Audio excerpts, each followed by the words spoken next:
Hello, welcome to another TINAH Talks episode. Today we are talking about suicide prevention in honor of World Suicide Prevention Day, which I believe is September 8th. I might be misspeaking right now, but I'm pretty sure that's what it is. And today I have with me Kayla Easland, who is a licensed therapist, and we really appreciate you coming on and sharing your wisdom and having an open conversation about this because I know it's not an easy topic. Welcome.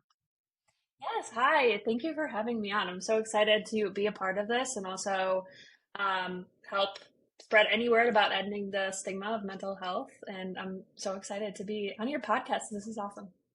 Yeah, of course. No, we're excited to have you. Well, so before we dive in, I know the listeners have heard they've heard enough about me. I mean, and I'll still continue to share more about my experiences and my journey. But if you could just give a little background about what you do as a therapist, areas that you focus on, and what brought you to doing what you do today.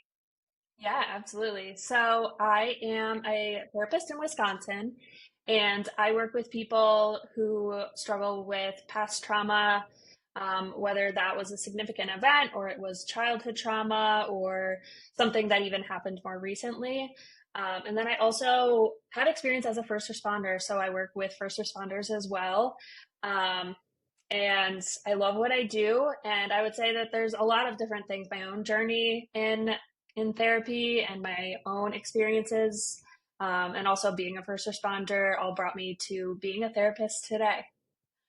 Yeah, awesome. Amazing. I love it. I really like your combination of experience between not only being like a therapist and kind of going into those therapeutic practices, but how that overlays with first responders.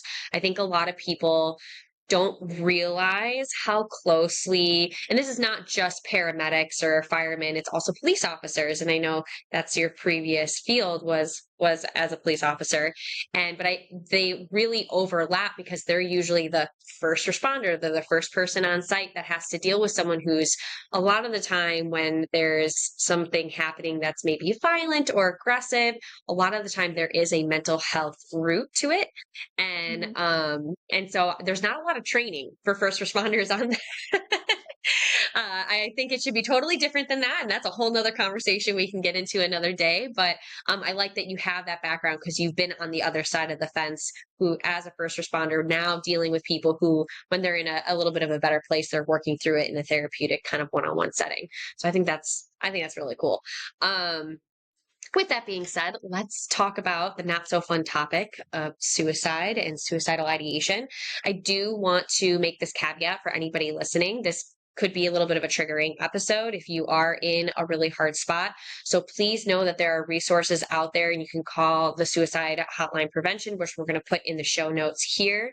Know that everything that we are discussing today is not a replacement for you reaching out to your primary care provider, whether that's a therapist, a psychiatrist, or just your PCP. But know that there are resources and help out there, and hoping that just the open conversation today about this shed some light on it and how we can approach it moving forward, how we can deal with it for ourselves if we're struggling with it, how we can help others around us in our environment.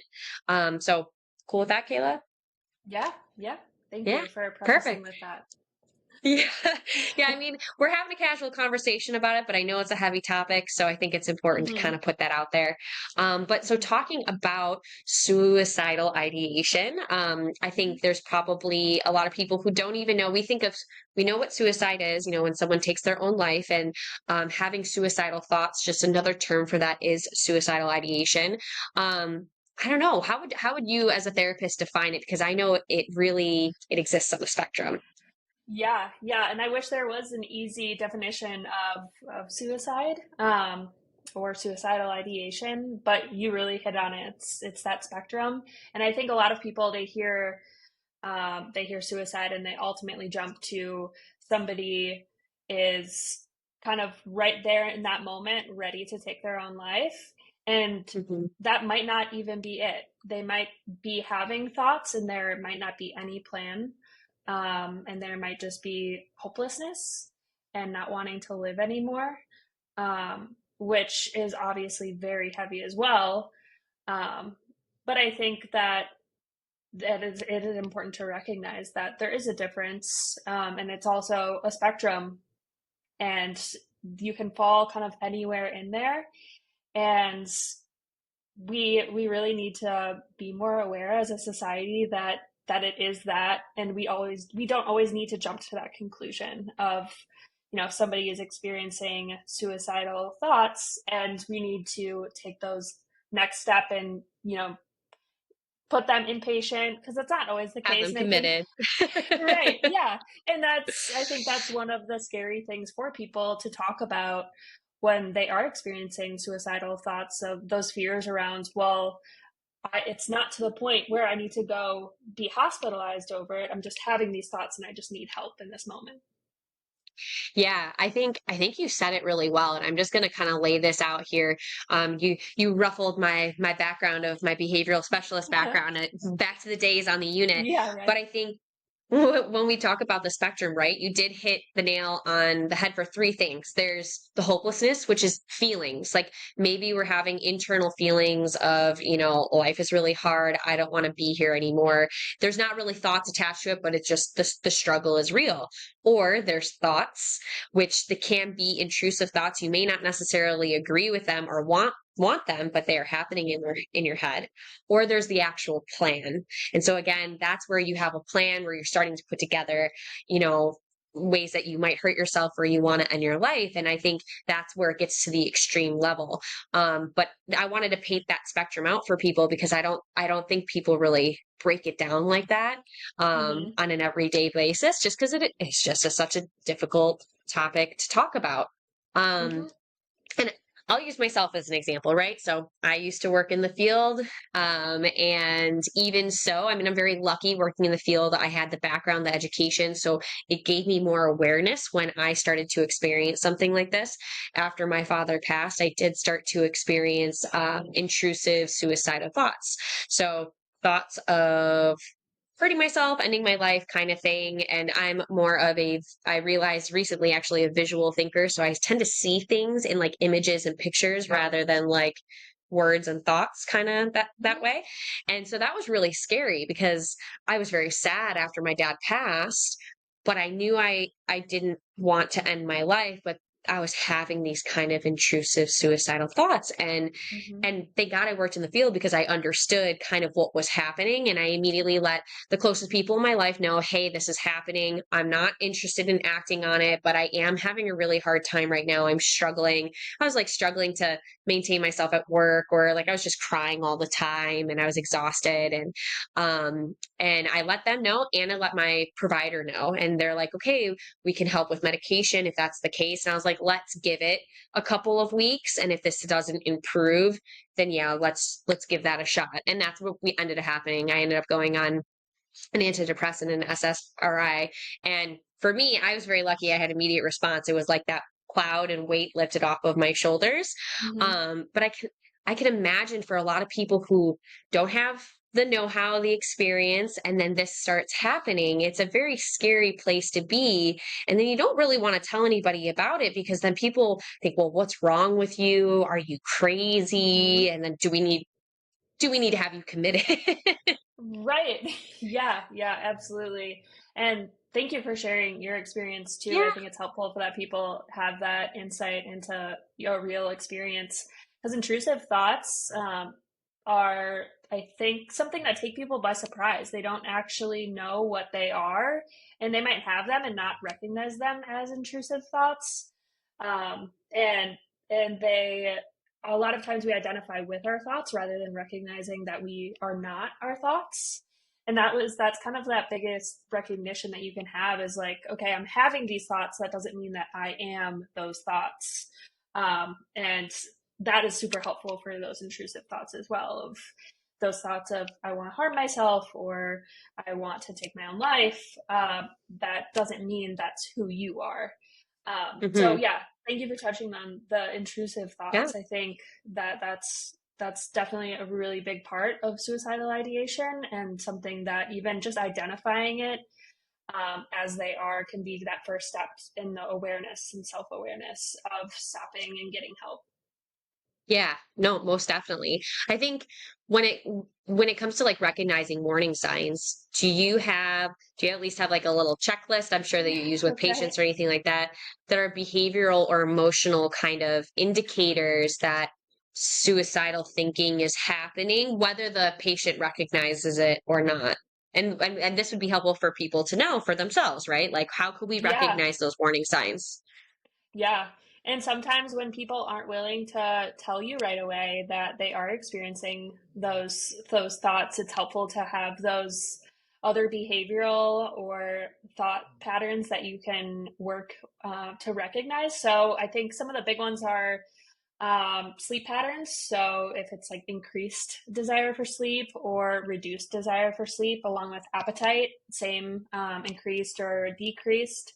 Another big indicator I would say to really be aware of is isolation and seeking isolation and staying away from others or not engaging activities that somebody would have otherwise engaged in. Um, Mm-hmm. and then I would And also good old say, anhedonia. Good old right, anhedonia. right. And I would also say like um, dangerous behaviors. So if people are engaging in behaviors that are risky to their own life, that's also something to be aware of. If they're doing something that's kind of takes me a little bit by surprise, like, oh, that's something you haven't shared that you've done before. Why are you engaging in that? That doesn't necessarily seem safe, and just exploring that a little bit more. So there are quite a few different things that we can look at. Mm-hmm. It's helpful to also be aware of beliefs of themselves and self-esteem and what they are saying about themselves in session when I'm working with clients, because if they are talking about themselves negatively, exploring that as well. Yeah. Yeah. I think and so for someone who's, I would say, like, for any of our listeners right now, if like you're not in the therapist office, right? But it's about that awareness. And Mm-hmm. I know you guys have heard Sophie and I talk about awareness, awareness, awareness, but this is a key part of how we recognize what's going on with our mental well-being and then taking the first step to doing something about it. I think that internal dialogue we have, which I learned the other day, that some people don't have an internal dialogue, which I think is wild. 'Cause, like, I mean, Yeah. I feel like I have an internal dialogue. I think most people do, but some people don't. But Mm-hmm. that chatter that you have in your head, and I think if that internal dialogue, how kind and how attentive is that voice to yourself, or how mean and how Mm-hmm. degrading or unhelpful and negative is that inner voice, that can really wear a person down. It can really contribute Mm-hmm. to those inner thoughts can build and turn into something like outside risky behaviors, like I'm not worthy enough of this, or I don't Yeah. matter, so therefore I'm going to just engage in these risky things. Or it can start to develop more towards that actual proactive plan of to hurt yourself. So Mm-hmm. I think, just for those out there listening, paying attention to how are you thinking and how are you feeling on a regular basis. We Mm-hmm. are basically plants with complicated emotions. We need a little bit of water, sunlight, and attention. We need to kind of pay attention to Yeah. the inner happenings. Yeah, and I think you bring up a good point of like being like plants, right? Where nutrition is another really important aspect to mental health Hmm. too. And I know this might not be exactly what we're talking about, but it is something that I'm really passionate about, because when our gut health is so important to our mental health, and it helps produce chemicals in the body that help with our mental health. And so if we're eating the right foods and staying away from the over processed foods and seed oils and stuff like that that cause that inflammation in our gut, um, then we can be helping our mental health, which I think a lot of times people don't recognize how important it actually is to mental health. Yeah, no, 100%. We've got an episode or two coming up about that, because we've talked Awesome. about how 90% of Yeah. that serotonin is made in the gut, baby. Yep. But this makes me think about, because you were going to say, food and how what we put into our gut, but I know, like, things like alcohol or drugs is Hmm. another thing that we put into our system. And I know that people often, when they're scared, especially if they are having things like suicidal thinking or intrusive thoughts, our tendency is to not want to deal with it. We want to push it away. And some of the easiest Hmm. ways to do that is through consuming things like alcohol or drugs, or, right, those risky behaviors of a lot of sexual encounters where we're putting ourselves out there or burying ourselves Yep. deep in video games, just a whole lot of distraction, which ends up teetering in the other direction where then we get burnt Yeah. out. But I know, specifically when we're talking about drugs and alcohol, those things can then further develop the suicidal thinking. Am I wrong to say that? I feel that Yeah. I mean, they often alcohol is a contribute. Yeah, alcohol's a depressant, right? So, Yeah. so you think about drinking one night and then you wake up the next morning and you're feeling what I like to call is anxiety, feeling Yep. more anxious than usual. And then even a couple days later, you feel a little bit more of those depressive symptoms from intaking alcohol. And Wisconsin being the the heaviest drinking state in the United States, it's definitely Yeah. very prevalent alcohol intake. But yes, and speaking to like coping in order to manage those feelings that are coming up, because they get so overwhelming in the body, and so we'll try to use Yeah. all of those other things around us to just to kind of get by and keep us feeling just good enough, which is, at times can help to get us out of our own head when we need it. However, that might not be like long term where we want to be. So Yeah. yeah, yeah. Definitely a contributor. So just know that's not the best coping mechanism, guys. Right. I mean, I think most people know that, but I wanna add that one, make it go home. So, Yeah. um, one of the things I wanted to kind of touch base on is how can we understand the role that social media plays in contributing to our mental health, but how it can feed into, I know, like, I think about younger teenagers and bullying and people who, kids say stupid things, why don't you go kill yourself, stuff like that. And that Hmm. can definitely, to a very vulnerable person, kind of stick. If you're already having that nasty internal dialogue and now you're getting these outside sources, what would you recommend to people who are, if they are struggling with suicidal ideation, boundaries around social media? Yeah. Um, well, that doom scrolling, it'll get you, Yeah, right? it'll get you. Uh, the I think the biggest thing is we're always comparing ourselves to others, and we're taught to our society teaches us to compare ourselves to others. And so when we're sitting there on social media, we're constantly looking at people, maybe somebody's traveling or somebody looks amazing on social media, when we do have to also realize that it's probably edited or whatever else, it's not real. But we're Yeah, always comparing ourselves. And so the awareness that you talked about, having that awareness of, okay, setting a certain time, because I know for myself, if I sit on social media for a long period of time, I won't feel good. I'll feel like lack of motivation to do anything. I'll have sat there not doing anything that felt more productive. Um, and so setting those boundaries around time and what actually feels right for the right amount of time for you. So maybe a half hour. Okay, I'll be on social media for no longer than a half hour. And hmm, then also you could set boundaries around what you're actually consuming. If there's, that something is particularly triggering for you, then eliminate that, unfollow that person, or don't consume that media. If it's TikTok, scroll right by it right once you recognize. Um, there are different ways, but I think it is important. Social media can really take a toll on you, especially the doom scrolling. yeah, yeah, and it can just further you to getting stuck in that hole of that, like, unhelpful place.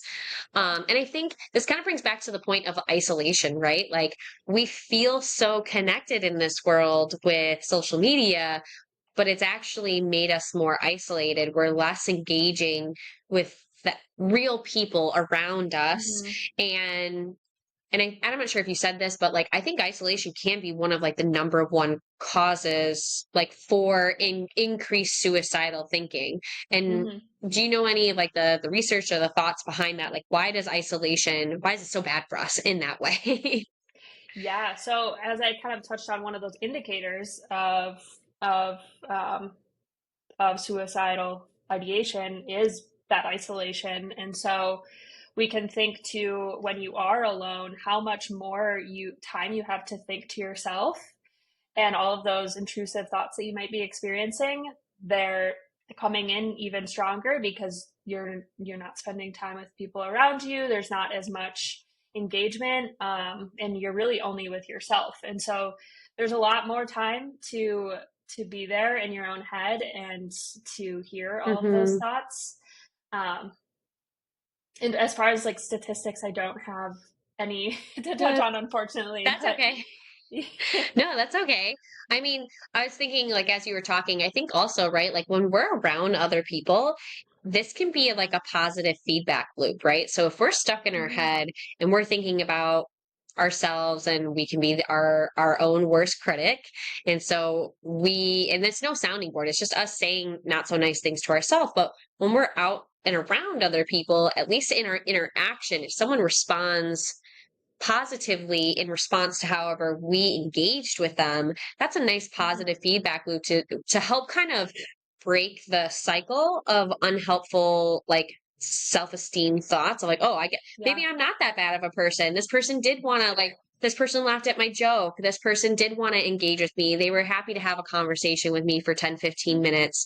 And I think that that sense of like kind of response is probably really important, probably one of the contributors to COVID being so hard and everyone being so isolated for so long.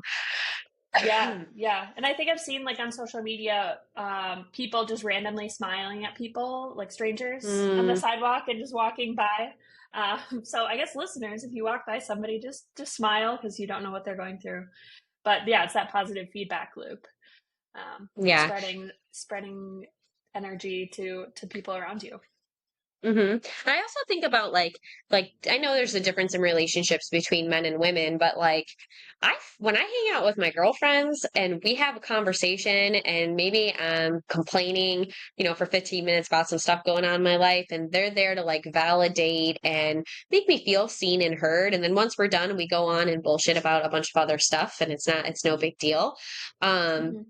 I feel like one, the vulnerability is it's nice to practice. I think it's important to practice to like put yourself out there. But after having that exchange and feeling that support, I don't it feels like a little bit of a weight gets lifted off of you. I don't know if that's the same, but I feel like guys don't always have that outlet on a regular basis, unlike women who we tend to engage in those behaviors a little bit more. Yeah, yeah, and that kind of goes back to our society who normalizes talking about emotions for women and for men. It's to keep it all inside and close to the chest and not share all of those big feelings, which is definitely very scary for men who are holding it all in, who don't have that same Hmm. support or feel as comfortable going to their friends. Although I would say we're working on it as a society for normalizing it for men, but it still has a ways to go.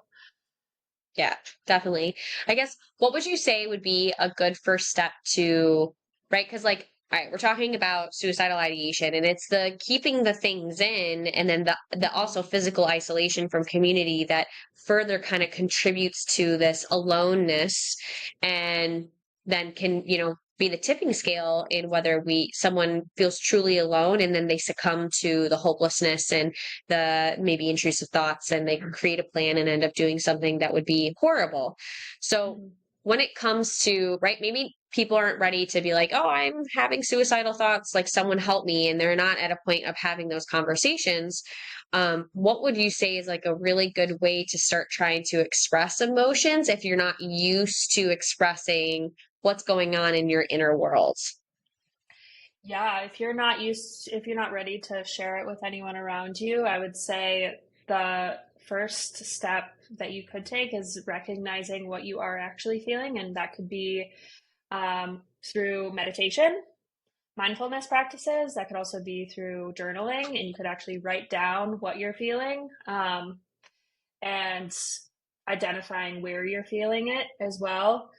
And then when you are feeling ready to reach for somebody to for support, make sure that you're leaning on somebody who you really trust and that you feel comfortable doing so. And I know a lot of people don't always have that. And that can be really hard and really scary as well. Um, but there are so many ways to meet new people and also so many different resources that you can go to in order to find a trusted person that you can talk about all those big emotions with.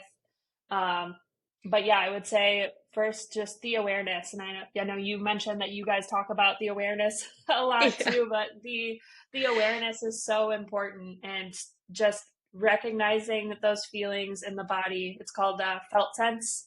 So having that felt Okay. sense to recognize those emotions in the body, where they're at and what they actually feel like. Yeah, no, I mean, that's the awareness is key. It's the first step to everything. Mm-hmm. And I think you make a good point, right? If you're not ready to express your innermost world to somebody else, you need to be able to at least acknowledge it with yourself. Labeling those emotions are super helpful. And I know there's a lot of research behind, writing and putting pen to paper. So when she says journaling, for everybody out there, if you're like, oh, I don't have time for another, self-care practice, it can literally be, I feel this today.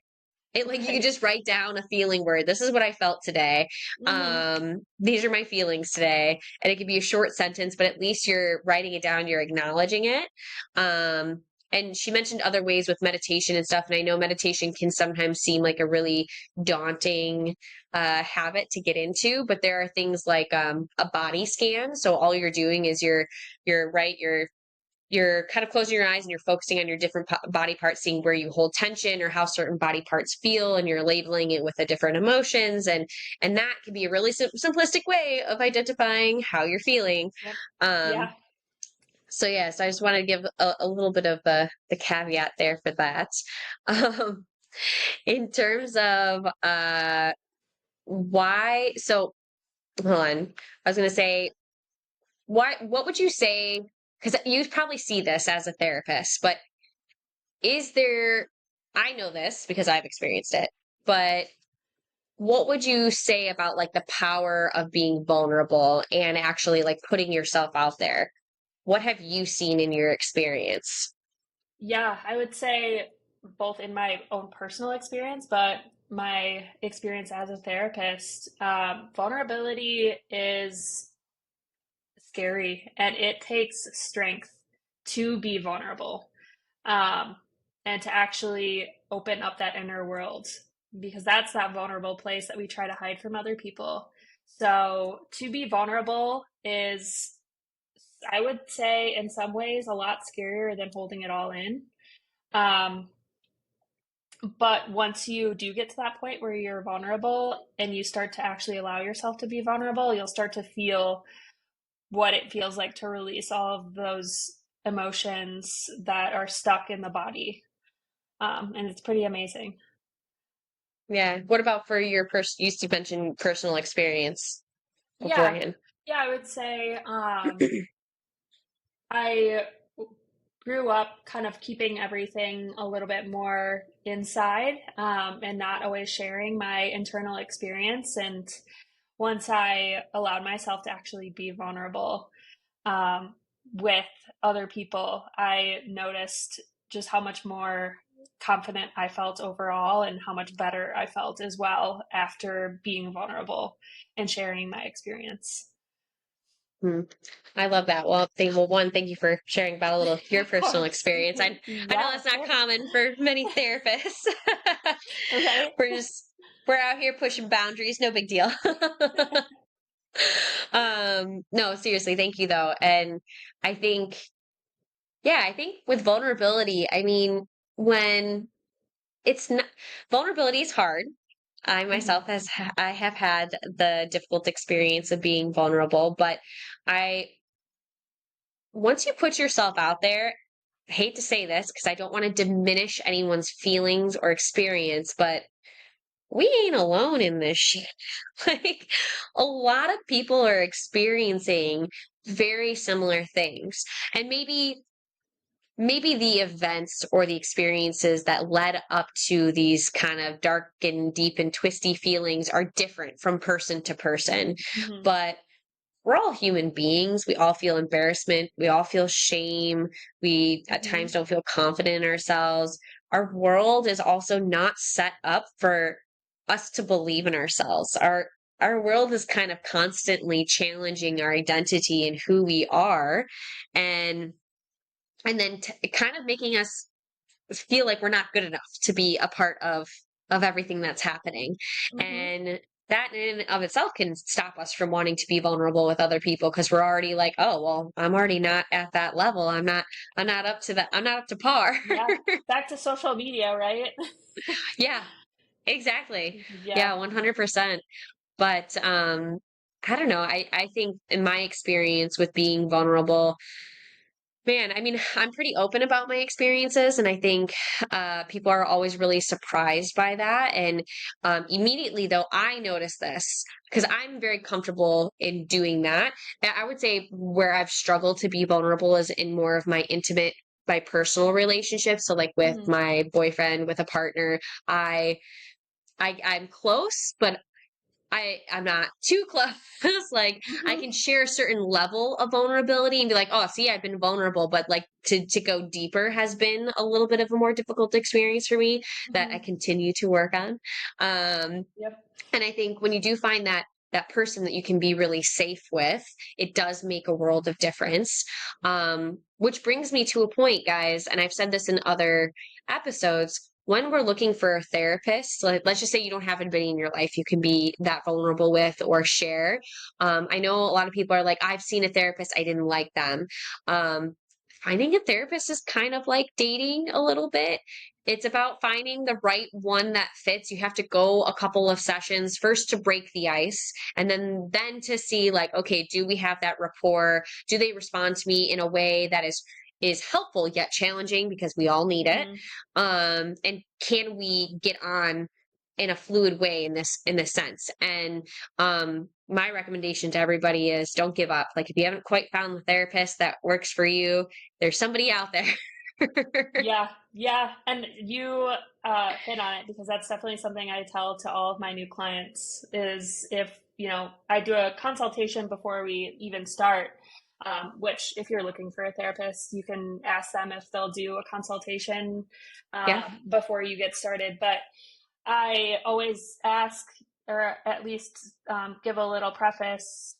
Hey, if you don't think I'm a good fit, then that's okay. I want you to find somebody that is going to be a good fit for you, because it's about you and it's about your experience, and you need to find somebody that you trust. So it's so important, and I don't think that we are taught that. Unfortunately, when we step into the world of therapy, a lot of people have that distant experience with a therapist until they maybe come back to it at a later date, or recognize that they want somebody who they feel a little bit more comfortable with. Yeah, very, very well said. And I'm right there with you. I've had my experience. I've had some therapists I've really liked, and then my network changed or something, and I had to try and find somebody Mm-hmm. else. And it's definitely a process.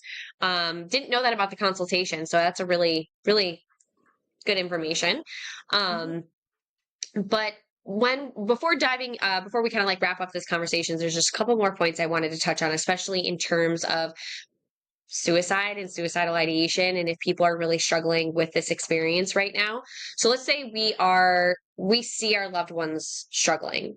um Mm-hmm. what would you say is like what's the best way to approach and have conversations with a loved one? Yeah, I would say the biggest thing is don't assume. Don't go in assuming anything. Ask questions, but without assuming, because if you're making those assumptions, that can maybe be a little bit scary for somebody who might be experiencing suicidal ideation, because they might not be at the point with a plan and ready to actually take their own life. They might be on that other end of the spectrum where they're feeling a little bit hopeless, lost, and unsure of what to do next. So go in um, with warmth and understanding and try to understand their perspective. But I also, it is scary for family members to see it and to have those conversations. And I've been, having that policing experience. Family members are typically the first ones to call for a loved one who is experiencing any suicidal ideation. So I know how scary it can be for those family members. And knowing that you might be their only support too, and so going with knowing that you might be one of the only people recognizing that they're in that place, and Yeah. you also have the power to help them, which is really cool.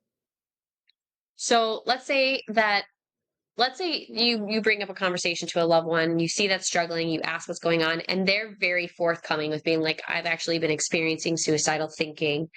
What is the best way to respond in that moment? Yeah, I would first just try to understand what is happening for them and how you can support them in that moment. So asking, how can I support you right now? What do you need in order to feel okay right now? And then from there, evaluate if they, where they're at, if they are feeling like they want to talk to somebody right away, then you can take those steps.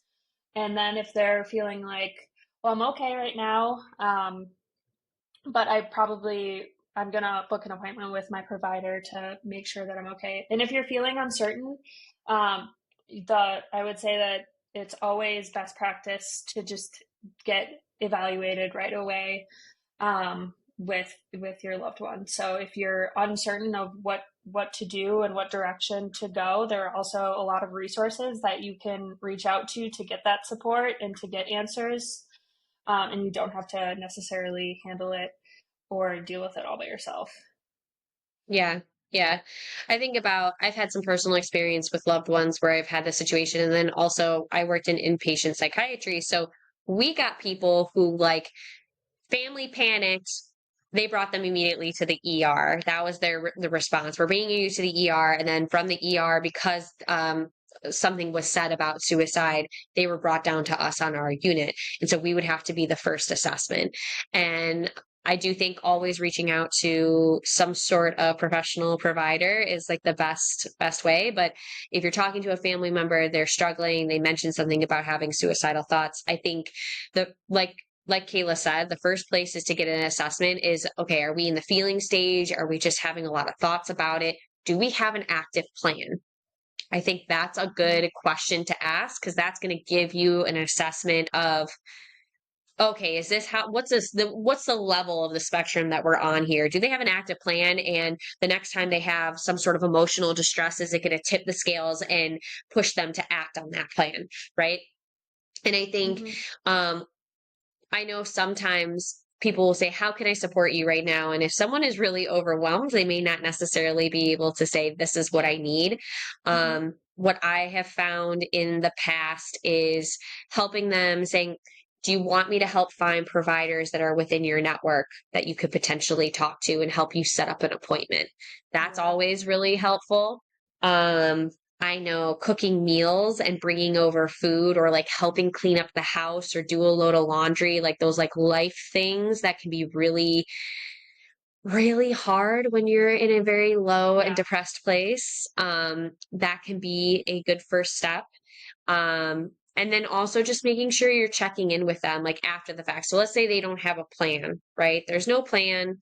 Um, and they're not really sure what sort of support they need right now, you could do what you can without being too pushy to say, hey, can I come over and help you kind of like clean up, do some laundry, take some chores off of your plate for the moment. And if you want, I'll help you find a provider. If they say no, okay, you can back off and then just check in with them periodically. And if it seems, and I hate to say this, it seems like there's a little bit of caginess, as in like they don't, they're saying no, they told you this, they're saying no, but they seem like they're in a really bad emotional spot and you're worried that they still might do something to hurt themselves, then yeah, call emergency services or call their provider if you can to say, hey, I'm worried about so and so. They can't give you any information about them, but you can give the provider information and put it in the Mhm. provider's hands. Yeah, yeah, definitely. That's, yeah, any support that you can think of, or if you see kind of like what you talked about, those little things, they can be so helpful for people who Mm, are struggling to get out of bed in the morning. yeah, Yeah. exactly. The last thing I want to talk about, which I think there should be more open education around this, but I don't think people talk about it outside of the clinical field, is a safety plan. So Mm, when we had patients on the inpatient unit and they were feeling better, ready to go home, one of the last things that we would do with them was a safety plan. And this was a plan that we would put in place for if things started to go downhill again, or it just something bad happened and it did a complete 180, they could take a look at this document and know, like, these are the different people and resources I can utilize to help keep me safe, more or yep. less. Yep. Do you work on these with your clients? Yep. Safety plans are super important. And there are different ways you can go about developing a safety plan, which can be flexible for whatever works for the client, right, or for the individual. But I think the going back to awareness, on the safety plan, you can even identify, okay, what thoughts indicate to me that I'm not doing okay, and what environments like make it worse for me, and how do I feel in those moments where I know that I'm not doing okay. So even writing them down, so then you're aware of, okay, if I think, wow, I'm so bad at everything I do. If that's a thought that commonly comes up for you, or a feeling that commonly comes up for you, we can put it down in the safety plan. And that's something that, oh, wow, that thought's coming up. That could mean that, I might be not doing well and I might need to do something in order to take further steps and action. So then it could be going into those people and reaching out. So on the safety plan, you'll also identify people who you can reach out to, who you feel safe reaching out to. So it could be family members, it could be friends, it could be coaches, it could be coworkers. There's whoever you feel safe and confident going to. And you can also let them know, hey, just so you know, I know you knew I was going through a rough time, but I do have you on my safety plan, and I'll let you know if I'm not doing okay. Yeah. And then on the safety plan could also be tools that you could use in those moments when you're not doing okay. So going back to what feels right for you. Maybe you want to read a book when you don't feel okay, or go for a walk. Or I know we brought up the body scan. We'll go with the body scan. Body scan, or whatever feels good for you and makes you feel better when those thoughts or feelings do come up too. But yeah, Yeah. safety plans are super important. Yeah, and it's something that you don't have to do with a licensed professional. Like, you can Google Mhm. safety plan and look up like a Yeah. template for a safety plan and then print one out and do it for yourself at home.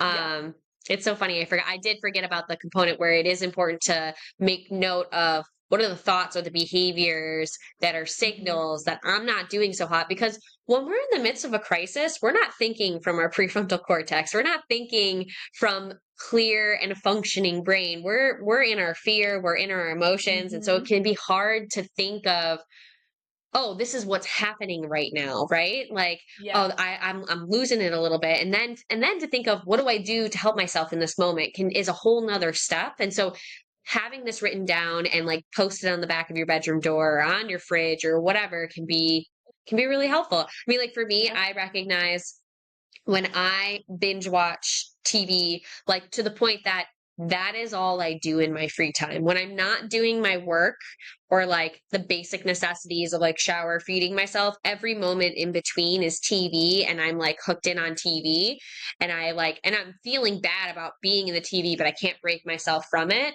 Yeah, I'm Yeah. not I'm not in a good place. Like, I'm Yep. struggling. Yeah. And I told my boyfriend and I mean, I've known him for 20 years, but we just started dating about a year and a half ago. And I told him when we moved in together, I was like, hey, this is something that, like, I notice when I do this, this is not a good thing. I'm letting you know so you're aware too. And it's helpful to, Yeah. like, it's just small little things. Like, I was in a good place then, so it was helpful to let him know that. And and Hmm. it's been good. Yeah, yeah, yeah. That's awesome. Sharing that with the Yeah. people around you. Yeah, perfect. Well, I don't want to take up too much more of our time, but Kayla, if you had any last words or bit around suicide prevention or anything like that, I'd love for you to share, and then I can Yeah, wrap us up. yeah. Just to reiterate what you said earlier, around there are people who maybe haven't had the exact same experience as you, but they know some aspects of what you are experiencing, and there are people out there who do want to help you. So don't be afraid to lean on those people who say, "I'm here to help you." They truly do want to help you. So, um, yeah, lean on those support systems. Yeah, wonderfully said. I couldn't have said it better myself. And we definitely will be sharing the suicide hotline phone number in the show notes. But again, remember, guys, like you are strong and you are able and capable of, staying true on your self healing journey. You've got this. And so until next time, guys. All right.